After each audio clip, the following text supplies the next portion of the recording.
안녕하십니까. 아나운서 조은준입니다. 매주 지역사회의 현안을 소개하고 해법을 진단해보는 우리 동네 구석구석 시작하겠습니다. 오늘도 곽관용 국민의힘 남양주시 의 당협위원장과 함께합니다. 안녕하세요. 네, 반갑습니다. 네, 어느덧 11월이 왔습니다. 올해가 시작된 게 엊그제 같은데 네. 정말 시간이 빠르게 흘러가는 것 같아요. 위원장님께서도 1년 동안 누구보다 바쁜 시간을 보내셨을 텐데요. 네. 2달 정도 남은 올해 2023년 연말까지 남은 일정은 어떻게 되실까요?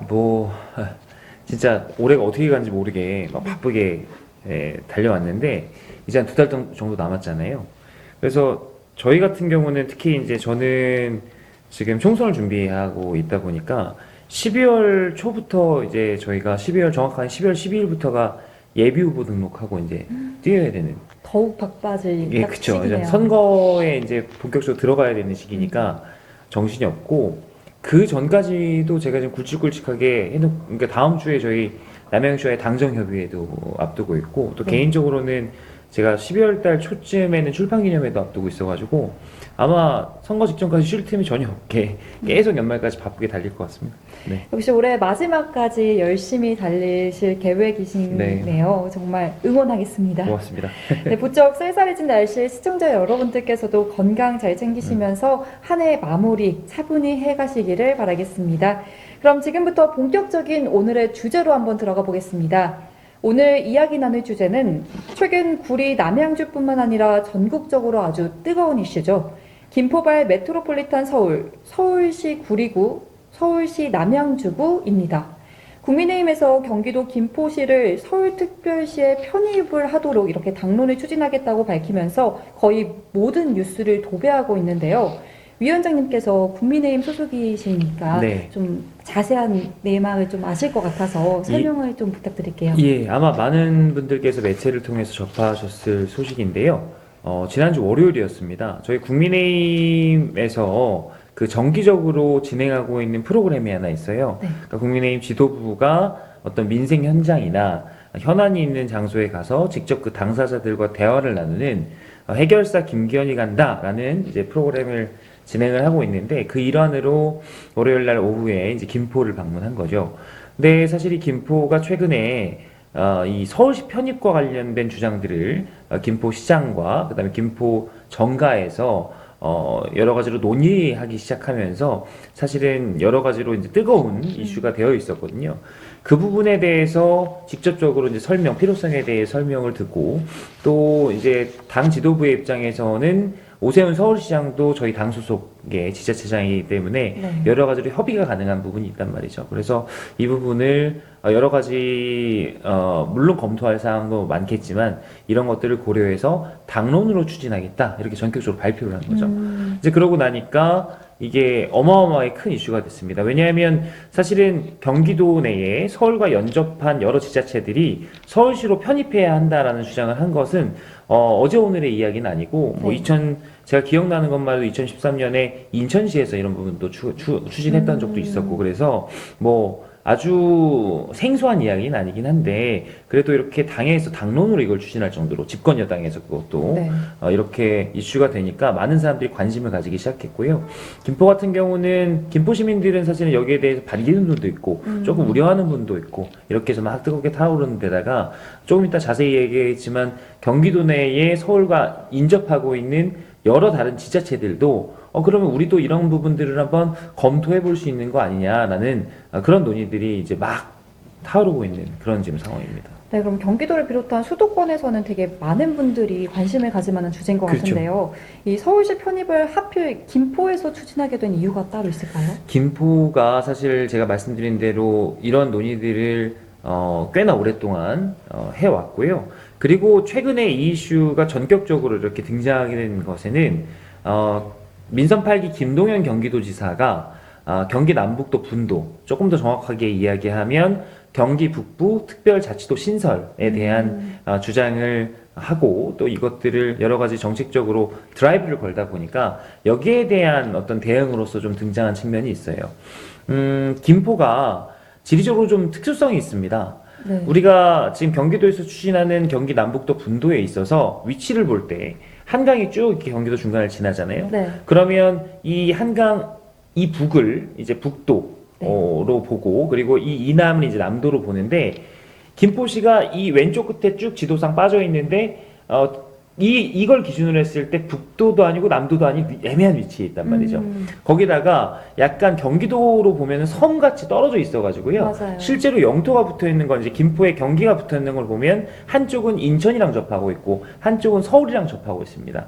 그래서 김포로서는 이게 북도로 가야 돼, 남부로 가야 돼 이렇게 지금 이제 고민을 하고 있던 차에 이 남북도 이슈가 사실 여러 가지 측면에서 이제 뭐 좀 예민한 이슈이긴 한데요. 이 김포라는 데가 소위 말하면 경기도, 특히나 이제 북부 지역에 만약에 이게 편입된다고 그러면 이 북부 지역의 여러 가지 경제라든지 산업이라든지 이런 부분들을 견인해야 하는 위치에 있는 나름대로 좀 사는 곳이란 말이에요. 인구당 50만 정도 되고. 네. 그러다 보니까 부담스럽기도 하고요. 그리고 여러 가지 최근에 이제 교통, 골드라인 교통 문제라든지 여러 도시 인프라 구축의 문제라든지 이런 부분들을 봤을 때 차라리 이렇게 지금 이슈가 불거져서 김포가 일로 가야 되냐 절로 가야 되냐 논쟁이 벌어진 마당에 우린 차라리 서울로 가겠다. 이렇게 전격적으로 해버린 겁니다. 그래서 이런 주장을 사실은 총선을 앞두고 총선용 카드로 이 국민의힘에서 지금 추진하고 있는 것이냐 아니냐라는 비판도 있긴 하지만 사실은 김포로서는 경기 남북도 분리 이슈가 터졌을 때부터 상당히 오랫동안 고민해왔던 문제고 또 지역 정가에서는 나름대로 이 논의 자체가 좀 성숙된 의제인 것도 사실이다. 그래서 김포라는 이 지리적인 특수성 때문에 김포발 서울 이제 메트로 서울 이제 메가 서울 구상이 지금 이제 막 불이 붙기 시작한 건데 이게 어디까지 번져나갈지 이제 좀 봐야 되는 거죠. 네, 말씀을 듣다 보니까 하필 김포에서 이 문제가 있는 게 확실히 이해가 가는 게 네. 사실 김포공항이 서울에 있잖아요. 그렇죠. 예. 그래서 많은 분들께서 김포는 그럼 서울 아니야? 라고 하시는 분들도 좀 계시더라고요. 실제로 지금 여러 매체에서도 얘기하고 있는데 김포가 생활권으로 치면 행정구역상으로는 경기도지만 네. 김포 시민의 대략 한 85% 정도가 다 서울로 출퇴근하시는 분들이에요. 85%면 거의 대부분이라고 그렇죠. 볼 대부분이죠. 수 있는 대부분의 거죠. 경제 인구들이 거의 서울로 출퇴근을 하기 때문에 사실상 생활 양식을 공유한다라고 보기에도 무리가 없고 그리고 김포시의 인구가 그러니까 이 평균 연령이 경기도에서도 제일 이제 젊은 도시예요. 그러다 보니까 서울로 출퇴근하는 것뿐만 아니라 문화생활, 여가생활 뭐 이런 데 있어서도 서울과 어떤 생활권을 함께하는 그런 면들이 있기 때문에 이참에 어차피 이 행정구역과 생활권을 동일시하는 게 오히려 여러 가지 측면에서 더 바람직하다라는 대안이 나올 수밖에 없었던 것이죠. 네, 이전에 말씀하신 것들 중에서 이 경기 북부 특별자치도 신설과 이번 의제가 또 연관이 되어 있다고 하셨어요. 네. 그 위원장님께서는 경기도 분도 이슈에 대해서는 어떤 입장이세요? 이게 조금 조심스럽긴 한데 저는 잘못하면 이게 양날의 검이 될 수 있다. 특히 저희 남양주가 속해 있는 이제 경기 북부의 경우에는 네. 이 이슈가 잘하면은 호재가 될 수도 있고 잘못하면 지금보다 더 어려운 상황이 될 수 있다라는 생각이에요. 조금 더 구체적으로 말씀을 드리면 이게 단순한 남북도를 분도하는 문제가 아니라 제가 경기 북부에 있는 지자체들을 모아서 이 특별자치도를 만든다. 그러니까 이건 신설계획이거든요. 이게 뭘 의미하냐면 단순히 경제라든지 산업이라든지 문화라든지 이런 부분들을 반으로 쪼개는 게 아니라 경기 북부가 경기 남부에 비해서 상대적으로 산업 기반이 약합니다. 네. 예를 들어 산단의 규모만 보더라도 면적으로 따지면 네. 경기 남부가 경기 북부에 있는 산단의 면적의 한 10배 정도 되거든요. 근데 이것도 지금 제가 말씀드린 대로 애매한 위치에 있는 김포를 북부에 포함시켰을 때 그런 겁니다. 그래서 여러 가지 경제 규모도 차이가 나고, 그 다음에 여러 지자체들을 봤을 때 재정 자립도가 30%를 기준으로 하면 경기 북부에 있는 지자체들은 거의 다 30% 아래예요. 그러니까 재정 자립도가 낮은 지자체들이 대부분이고, 경기 남부에 있는 데는 반면에 50%가 넘는 데도 많습니다. 그러니까 성남 같은 데는 거의 뭐 한 60%, 70% 그쵸. 가까운 아주 재정 자립도가 높은 그런 데이기 때문에 여러 가지 지역 격차가 있어요. 근데 경기 북부가 왜 이렇게 발전이 더딘 상황이냐 그러면 사실 제가 생각하기에 제일 큰 거는 중첩 규제 때문이거든요. 일단 뭐 그린벨트도 많죠. 그 다음에 수도권이랑 인접한 과밀억제 구역도 있죠. 네. 상수원 보호 구역이 있죠. 군사 보호 구역이 있죠. 그러니까 2중 3중으로 막 규제들이 몰려 있다 보니까 발전을 하기에 좋은 환경과 조건이 아닌 겁니다. 그래서 이 분도, 그러니까 이 특별자치도로 되면 이 부분에 대한 규제를 이 북부의 환경에 맞게 어느 정도 합리화할 수 있다라는 장점이 있고 여러 가지 개발 계획 그다음에 이제 발전을 위한 어떤 그랜드 플랜들을 자율성을 가지고 추진할 수 있다라는 장점이 있기 때문에 이 지금 특별자치도 신설을 추진하고 있는 건데요.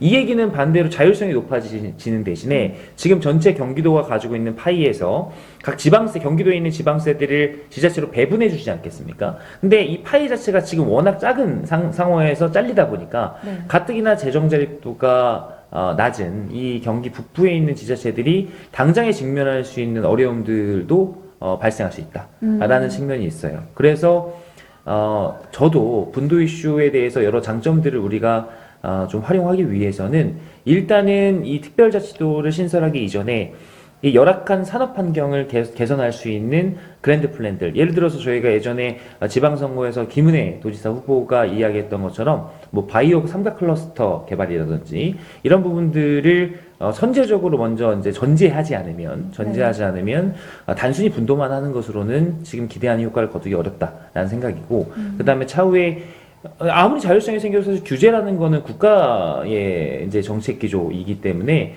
이거를 자율적으로 뭐 특별자치도가 풀거나 뭐 더 하거나 이렇게 할 수가 없는 거거든요. 이 부분들도 중앙정부나 주변에 이제 이해관계가 있는 지자체들이랑 잘 협력을 통해서 먼저 어느 정도 선결 조건으로 해결을 해놔야 되는 그런 과제들이 남아 있습니다. 그래서 사실 쉽지 않아요. 그래서 무턱대고 막 빨리만 추진하는 거, 드라이브 거는 거 자체에 대해서는 전 반대하고 신중하게 접근해야 된다. 이런 입장 가지고 있습니다. 그러면 경기 북부 특별자치도 신설이라는 게 단순히 남과 북을 나누는 게 아니라 네. 그 재정에 따라서 또 네. 시의 특성을 따라서 네. 몇 개의 시가 합쳐지는 건가요? 합쳐진다기보다는 지금에 있는 이제 각 시군구는 그대로 있지만 네. 북부를 이제 우리 경기도에서 분리해가지고 하나의 다른 특별자치도로 만드는 거죠. 그러니까 경기도가 두 개가 되는 건데요. 네. 그러니까 결국 이거는 조금 더 현실적으로 말씀드리면 경기도 남부에 있는 지자체들은 큰 관심이 없거나 뭐 해도 그만 안 해도 그만 이렇게 생각해요. 근데 이제 북부의 입장에서는 훨씬 더 이제 커다란 이슈인 거죠. 알겠습니다. 네. 그럼 다시 김포의 이야기로 다시 돌아와 볼게요. 과연 이것이 네. 실현이 가능한 것일까? 네. 라는 게 이제 큰 저희가 궁금해하는 부분인 것 같은데 네.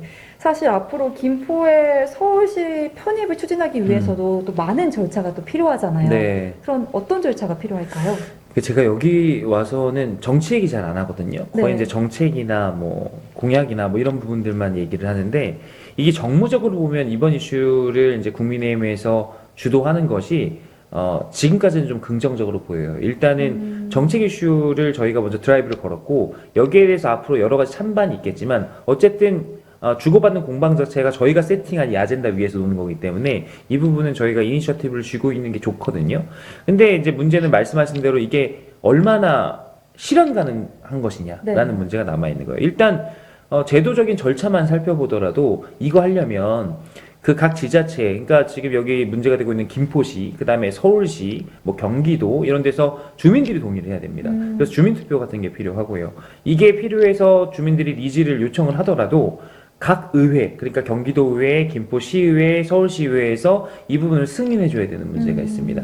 그리고 행정구역 병합을 위해서 국회에서 특별법을 또 제정해야 되고요. 그러니까 이런 여러 가지 허들들을 지금 제도적인 허들들을 넘어야 되는 과제가 산적해 있고, 네. 그 다음에 이제 이걸 당론을 던지고 나니까 이 메가서울로 이 부분을 확장을 해가지고 각 지자체들에 대해서 요청하는 부분이 있어요. 그럼 이거는 어느 선까지 우리가 소위 말하는 정리를 해줄 것인가 라는 문제도 남아있고 해가지고 지금은 초기에 오히려 김포시도 제가 아까 전에 말씀드린 대로 논의가 어느 정도 성숙됐다고는 하지만 주민들의 추가적인 직접적인 의견, 이걸 실제로 추진하려고 하는데 어떻게 생각하십니까? 라고 해서 실제로 이런 것이 이루어졌을 때 뭐 김포가 가져갈 수 있는 득실이 뭐냐, 그럼 서울시는 어떤 이득이 있느냐, 뭐 이런 부분들, 그 다음에 실제로 김포시에서 여러 가지 지금 문제가 되고 있는 현안들을 이 방법을 통해서 얼마나 해결할 수 있나, 그러니까 이런 토론들이 이제 막 시작되는 단계이기 때문에 아직은 이게 된다 안 된다 이렇게 이야기할 정도 단계도 아닌 거죠. 사실 70년대, 80년대에는 이제 서울이 계속 확장되고 있었어가지고 예. 이런 문제가 그렇게 크게 이슈화되지 않았을 수도 있는데 네. 사실 서울의 범위가 더 커지는 거죠. 네, 커지지 않은 게 좀 오래됐잖아요. 그렇죠. 그래서 이게 정말 실현이 될지 안 될지도 많은 궁금증을 자아내고 있는데요. 오히려 지금 서울이 네. 막 팽창하다가 네. 주변에 우리가 흔히 위성 도시라고 말하는 이제 여러 경기도 인접 도시들이 발생하면서 서울시 인구들이 밖으로 빠져서 뭐 베드타운을 만들기도 하고 네. 실제로 생활은 다 서울에서 하고 뭐 이런 지금 추세로 가고 있었는데 이런 측면도 있어요. 서울이 이제 메가시티라고 이제 전 세계적인 어떤 거대 도시로서 그 위상을 이제 발돋움하려고 하면 사실은 다른 여타 선진국에 있는 그런 메가시티와는 좀 규모면의 차이가 있다 이런 지적들이 있어 왔고요. 네. 그런 측면에서 김포 같은 경우를 시작으로 해서 이제 주변에 있는 도시들과 여러 가지로 시너지를 이루는 방식으로 병합을 하면 그러면 전 세계적인 도시로 이제 도듬할 수 있다. 그리고 또 하나 좀 얘기가 되는 게 김포가 바다가 있잖아요. 네. 근데 세계의 여러 메가시티들을 보면 보통 바다를 끼고 있습니다. 항구를 가지고 있어요. 그쵸. 그래서 김포시가 서울로 편입되게 됐을 때 긍정적인 효과 중에 하나로 그런 것을 보기도 하고요. 하여간 지금 여러 가지 논의가 막 크게 확산되고 있는 중이어서 저도 조심스럽게 지켜보고 있습니다. 그러면 직접적으로 김포시에게는 어떤 이득이 있는 걸까요? 김포시의 이득이 아마 여러 가지가 제기되고 있는데 제가 봤을 때는 이런 부분이 제일 큽니다. 김포시에서 최근에 뭐가 이렇게 제일 문제가 됐냐 그러면 사실은 광역교통 문제예요. 유명하잖아요. 골드라인, 지옥철 유명하지 않습니까? 너무 작고 그렇죠. 또 칸도 좁고 제가 아까 말씀드린 대로 김포시 시민의 대부분이 다 서울로 출퇴근을 네. 하는데 거의 이제 아침에 출근 시간대 보면 글로 가는 광역교통이 지옥이란 말입니다. 그래서 이 부분에 대해서 대통령께서도 각별한 관심을 가지고 그다음에 최근에 오세훈 시장도 서울시와 협력을 통해서 뭐 동행버스를 보내준다든지 이런 부분들을 통해서 많은 관심들을 가지고 있는데 사실 이 부분을 서울시 병합만 그러니까 서울시 편입만으로 단번에 해결된다 이렇게 얘기할 수는 없어요. 네. 근데 이건 조금 더 맥락을 봐야 되는 게 뭐가 있냐면 경기도 내의 지자체인 경우랑 서울시 내에 있는 하나의 구인 경우랑 이 교통 문제를 해결하는 프로세스 자체가 달라질 수 있습니다. 그러니까 잘 모르시는데 저희도 남양주가 이 서울이랑 접해 있잖아요. 제가 사는 별내동은 노원 쪽이랑 이제 붙어 있어요. 그러니까 4호선도 연결되어 있는데 저희 별내 별관암역에서 한정거장 가면 바로 이제 당국이란 말이죠. 네. 그래서 완전히 붙어 있는데 이렇게 지리적으로 가까움에도 불구하고 이 광역교통 문제에 있어서 저희가 이용하는 서울로 출퇴근하는 버스가 보통은 서울시에서 운영하는 광역 노선인 경우가 많은데 이런 것들이 최근에 일례로 별내동으로 오고 있는 거를 별내동 별내면으로 가는 버스 노선을 서울시가 태릉입구에서 자른 겁니다. 서울시 경계에서. 이게 무슨 이유냐면 서울시에서 운행하고 있는 버스인데 오히려 서울 시민들보다 남양주 시민들이 더 혜택을 많이 보고 있다라고 이제 재정 측면에서 그리고 여러 가지 이제 정치적인 측면에서 서울시의회에서 이제 제기를 하는 거예요. 뭐 감사를 하기도 하고. 그래서 서울시 시민들의 세금인데 오히려 경기도 다른 지자체들에게 이렇게 혜택을 주는 게 맞느냐 해서 이걸 끊어버린 겁니다. 그러니까 당장 남양주시 같은 경우는 주민들이 출퇴근하는데 많이 이용하는 버스인데 불편이 생기잖아요. 그래서 남양주로부터 원래 이제 지나던 곳을 지나서 서울시 입구까지 가는 그 버스 대체 노선을 부랴부랴 만들기도 했어요. 그리고 4호선 연장할 때도 마찬가지로 4호선이 이제 별내 별가람역 진접 오남 이렇게 연장되는 그 조건으로 그냥 준 게 아니고요. 원래 창동 쪽에 있는 그 기지창을 진접 쪽으로 옮겼습니다. 그러니까 이게 나름대로 서울시 밖에서 경기도에 있는 지자체로서 어떤 광역교통 대책을 서울시랑 협조하고자 했을 때 의뢰 위치에서 사정사정해야 되는 그런 상황들이 있는 겁니다. 그래서 이런 문제들을 지금 김포에 위치해서 해결하려고 하는 거랑 서울시 내로 편입해서 서울시에 있는 하나의 자치구 내지는 뭐 지자체로 편입돼가지고 이 부분을 추진하면 세금도 공통으로 쓸 수 있죠. 그 다음에 뭐 예를 들어서 이제 시계를 벗어나는 것이 아니니까 이런 것들을 설계하고 그다음에 운영하고 하는 데 있어서도 조금 더 절차가 간편하죠. 그러니까 여러 가지 이런 것들을 빠르게 추진할 수 있는 조건을 형성한다는 측면에서 서울시 편입이 유리한 점이 있는 겁니다. 아마도 이제 여러 가지 공론화 과정이 이루어질 텐데 김포 시민들에게 어필할 수 있는 지점들은 아마 이런 지점이지 싶고요. 다만 이제 이런 것들 딜을 하려면 서울 시민들의 반대도 뚫어야 하니까 김포시가 아무래도 이제 경기도의 거의 대부분의 도시가 그렇겠죠. 서울시가 가지고 있는 여러 가지 경제적인 인프라에 비해서 서울시에 가져다 줄 수 있는 경제적인 이득이라는 것이 한정되어 있다 보니까 그 이외에 김포시가 서울의 한 부분으로서 기여할 수 있는 부분이 뭔지 설명하고 설득하고 이런 과정들도 수반이 돼야 되겠죠. 서로 윈윈해야지 이루어지는 게 딜이니까요. 이게 항상 가는 사람들은 그 경계를 알 수가 없지만 네. 사실상 관리하는 사람들은 경계가 뚜렷하기 때문에 그 경계점이 없어지면은 김포시에는 확실히 큰 이득이 들어오는 것 같아요. 네. 근데 이러한 이득이 사실 김포에서만 원하는 이득은 아니잖아요. 그렇죠. 서울에서 많은 인접하고 있는 많은 경기도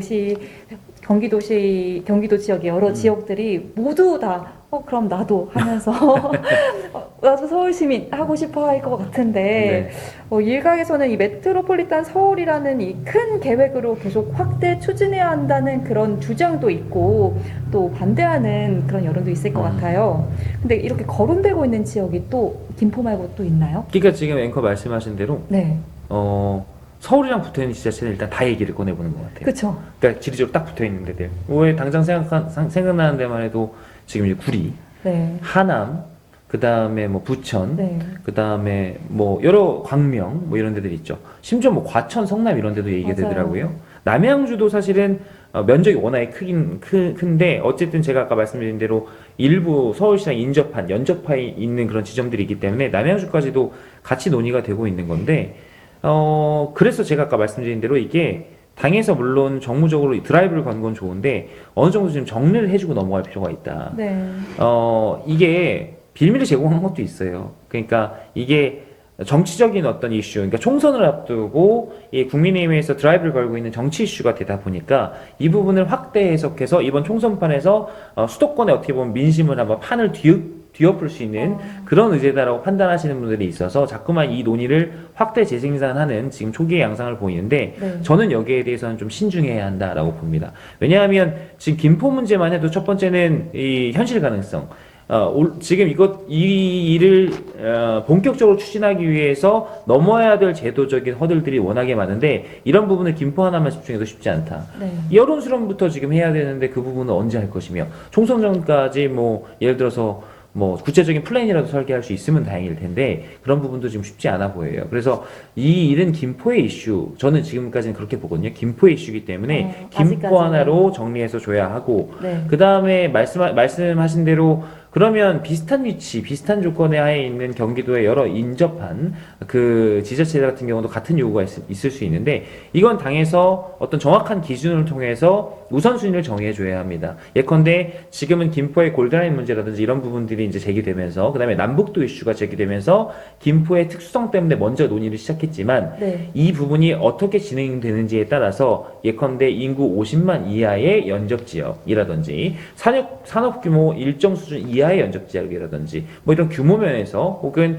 여러 특수한 조건 하에서 이런 부분들을 추가로 2차로 우리가 논의해 볼 수 있다라는 선 하나 두고 그다음 그 이외에 여러 가지 서울을 이제 경기도 여러 지자체를 서울로 편입시키는 종합적인 논의들은 그 다음 단계를 우리가 좀 크게 논의해 보겠다. 이런 식으로 단계를 설정하고 기준을 먼저 정리해 줄 필요가 있다라는 생각이어서요.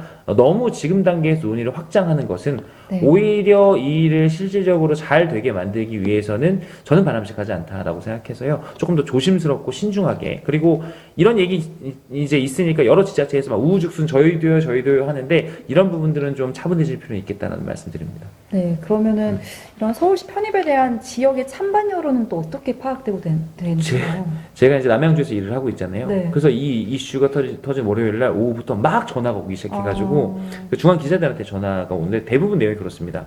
이런 이슈가 터졌는데 남양주도 서울이랑 인접해 있으니까 주민들은 어떻게 생각하나요? 라고 물으시더라고요. 그래서 제가 조금 처음엔 당황을 했어요. 아니, 저는 생각도 안 하고 있었던 게, 처음에 당에서 얘기했던 것 중에서 인구 50만 이하의 연접도시라고 지정을 해줬기 때문에 남양주 같은 경우는 해당 사항이 없을 거다 저는 생각을 했거든요. 네. 근데 이게 확대되다 보니까, 논의가 확대되다 보니까 저희한테도 그런 질문이 들어오는 건데, 제가 그렇게 말씀드렸어요. 우리 남양주는 이미 인구가 14만이다.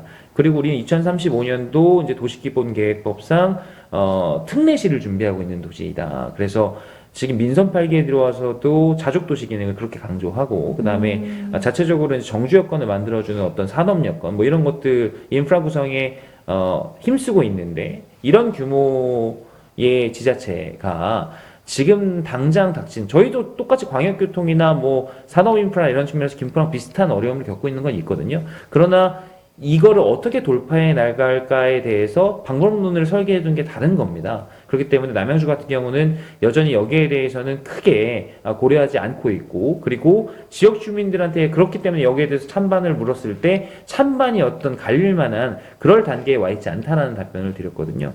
그래서 제가 봤을 때는 물론 이제 이게 당론으로 추진하는 거기 때문에 저도 이제 당직자잖아요. 네. 중앙당 차원에서 이 부분에 대해서 뭐 사전적인 여론을 한번 조사해 봐라라고 하면 제가 한번 실제로 이제 그런 부분들을 해볼 수는 있겠지만 네. 아직까지는 저는 이게 남양주로서 그렇게 시급한 과제인가?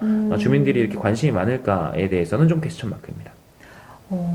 주민들의 입장은 아직 그러면 잘 모르시는 걸까요? 그렇죠. 아마 근데 좋아하는 분도 있고 싫어하는 분도 있을 텐데 제가 봤을 때 제일 예상하기에 많을 것 같은 대답은 좀 뚱딴지 같은 소리 아니야? 이걸 것 같아요. 왜냐하면 저희가 구리 옆에 바로 인접해 있는 구리랑 원래는 한 도시였는데 저희가 양주에서 분리되어 나왔고 구리랑도 원래 한 도시였는데 구리가 이제 커지면서 분리되어 나갔잖아요.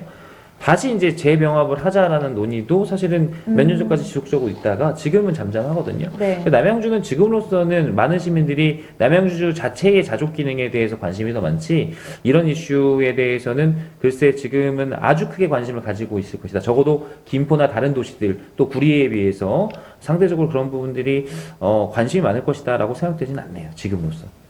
네, 김포시로부터 시작되어서 이제 서울시에 인접한 지역까지 다 퍼진 이 문제에 대해서 네. 앞으로 정치권이 어떻게 풀어가야 할지 또 위원장님께서는 어떤 당부를 하고 싶은지 한번 말씀 부탁드릴게요. 지금 여기에 대해서 일단 집권 여당이 안을 내놓은 것이고 여기에 대해서 뭐 서울시라든지 경기도라든지 그다음에 이제 제1야당인 더불어민주당이라든지 공식적인 입장이 나오기 이전입니다.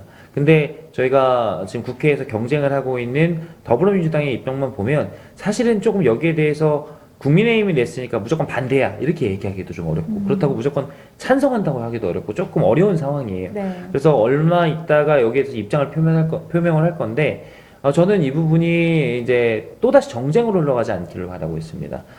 여기에 대해서 생산적인 대안을 내놓든지 만약에 이 부분이 지금 민주당에서 이거 포퓰리즘 아니야 이렇게 일각에서는 지금 비판도 제기하고 있던데 네. 그렇게 이야기하려면 그러면 지금 김포시를 비롯한 경기도 내의 서울과 연접한 여러 도시들의 문제를 해결하기 위한 다른 그런 차원의 대안은 무엇인지에 대해서 내놓으면서 어떤 대안이 더 나은 거야 라는 생산적인 토론을 이어가야지 네. 이걸 또다시 정쟁으로 끌고 가는 것 저는 이것은 바람직하지 않다라고 보고 있고요. 네. 두 번째는 아까 전에 잠깐 말씀드렸지만 다시 한번 우리 당이 이 부분에 있어서 처음에 공론을 형성하는 데까지는 긍정적이지만 네. 앞으로 이 이슈를 잘 끌고 가기 위해서는 조금 더 세련되게 또 정교하게 정리해 가면서 갈 필요가 있다. 저는 지금 이 단계에서는 김포의 문제에 집중해 주셨으면 좋겠다라는 당부 말씀 꼭 드리고 싶습니다. 네, 내년 총선을 앞두고 계속해서 뜨거운 논쟁으로 이어질 것 같은데요. 부디 생산적인 공방이 이루어져서 우리 수도권 주민들에게 이익이 되는 방향으로 진행됐으면 좋겠습니다. 우리 동네 구석구석 오늘은 여기서 인사드리겠습니다. 오늘 말씀 감사드립니다. 고맙습니다.